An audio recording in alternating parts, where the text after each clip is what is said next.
الله د برکت نومنا او بیا شکریا دا کومه د فضل معبود ضیا صاحب او د محمد علي شهاب صاحب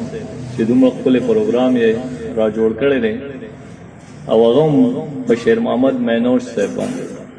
واقعي خبره ده چې مونږ ټول د شیر محمد مینوش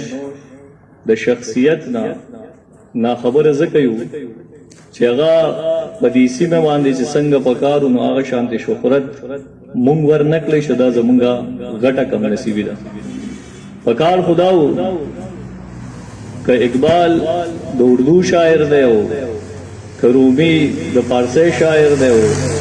که غالب په خپل لکه مشهور دی او که شکسپیر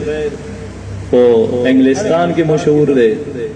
نو دغه خلکو روایاتو او دغه خلکو د هغوی سره مینه وه چې هغوی له دومره شهرت ورکړو چې نن یې تمام عالمي نړۍ پېژني. زه به دلته صرف یو څو خبرې دا وکړم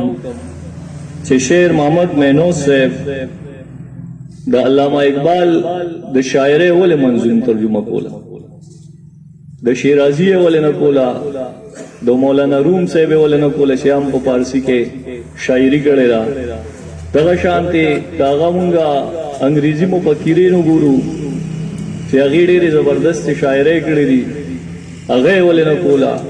که مونږ امراء القیس وګورو د عربۍ یو غټ شاعر دی د هغې ولې نه کوله، د اقبال یې ولې کوله. زمونږ د پروفیسر صاحب دا خبره د ډاکټر منور خاشبی صاحب فرمایي چې علامه اقبال د خوب پیغمبر صلی الله علیه و آله وسلم نه بعد دویم داسې شخصیت دی